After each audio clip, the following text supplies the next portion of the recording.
Qu'est-ce qui se passe lors d'un choc septique? Tout d'abord, il faut savoir que la cellule a besoin de deux choses pour survivre, se reproduire, etc. C'est d'oxygène et de glucose. Bon, et d'autres choses, mais là, en l'occurrence, on va parler de ça. Et surtout, parce qu'avec de l'oxygène et du glucose, elle va créer ce qu'on appelle de l'ATP. C'est le fuel, c'est le samplon 95 qu'on met dans nos voitures pour la cellule. Et ça, c'est primordial. En dehors de l'état de choc, on va dire que l'offre en oxygène suffit à répondre à la demande des cellules. Et ça, c'est déterminé par plusieurs mécanismes, notamment par le transport artériel en oxygène, qui s'abrège TaO2, et qui est le produit de 1,34, on s'en fout, fois l'hémoglobine, fois la saturation en oxygène, fois le débit cardiaque. Si jamais on le résume par un schéma, et si vous connaissez mon compte, je l'ai déjà fait, c'est un petit bonhomme qui pousse un chariot, ça c'est le contenant artériel en oxygène, qui contient de l'O2, donc ça c'est de l'hémoglobine, ça c'est la saturation en oxygène, le débit cardiaque qui va venir pousser le chariot, et on a du coup la cellule qui va venir piocher dans ce chariot. C'est la brèche ERO2, c'est l'extraction cellulaire en oxygène. Le débit cardiaque, du coup, donc ce petit bonhomme, le débit cardiaque, c'est le produit du volume d'éjection systolique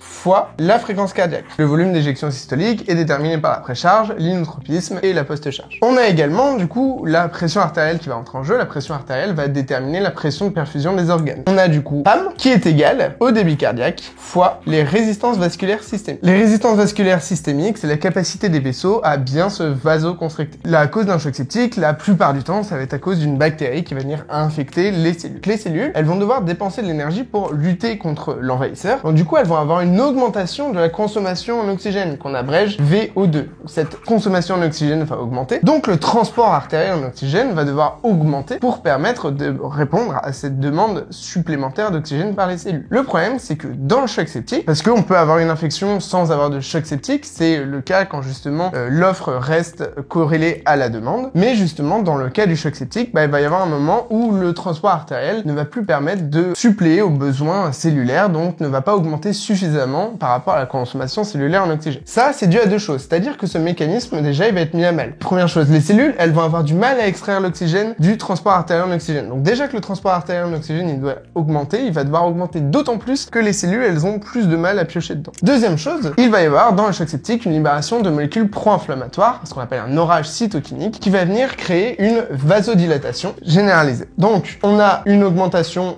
du diamètre des vaisseaux, une vasodilatation. Cette vasodilatation va venir faire chuter la résistance vasculaire systémique et va pouvoir causer une première hypotension. Cette hypotension va être contrée par l'augmentation du débit cardiaque via l'augmentation de la fréquence cardiaque. Ici, tachycardie, c'est le premier signe du choc septique. Mais on a également un troisième point, c'est une augmentation de la perméabilité des capillaires. Les fameux vaisseaux vont s'agrandir pour pouvoir faire sortir les cellules de l'immunité pour aller s'attaquer au niveau des bactéries qui sont présentes dans les cellules. Sauf que en augmentant la perméabilité, on va avoir également une fuite d'eau, une diminution de la volémie, ce qu'on appelle une hypovolémie vraie, qui elle, cette hypovolémie, va venir faire chuter le volume d'éjection systolique. Parce que quand on a une chute de la volémie, on a également une chute de la précharge, une chute du retour veineux, donc une chute du volume d'éjection systolique. Cette chute du volume d'éjection systolique, elle est compensée dans un premier temps par la fréquence cardiaque, mais ça va pas suffire longtemps, donc on va avoir une diminution du débit cardiaque, donc une diminution ici du débit cardiaque, donc une diminution du transport artériel en oxygène, qui, je vous le rappelle, est censé être plus élevé parce qu'on a une augmentation de la consommation parce que la cellule est infectée, et là en fait il va diminuer. Donc l'écart entre les besoins cellulaires en oxygène et l'offre proposée va devenir hyper important, et c'est là qu'on va partir sur la décompensation d'un choc septique et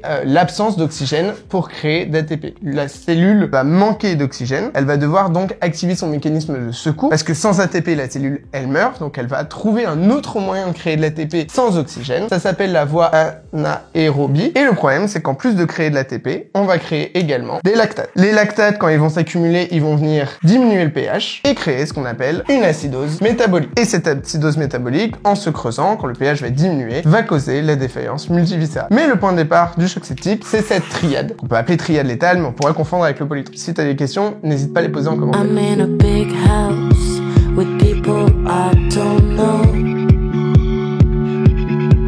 There's a reason, but it's not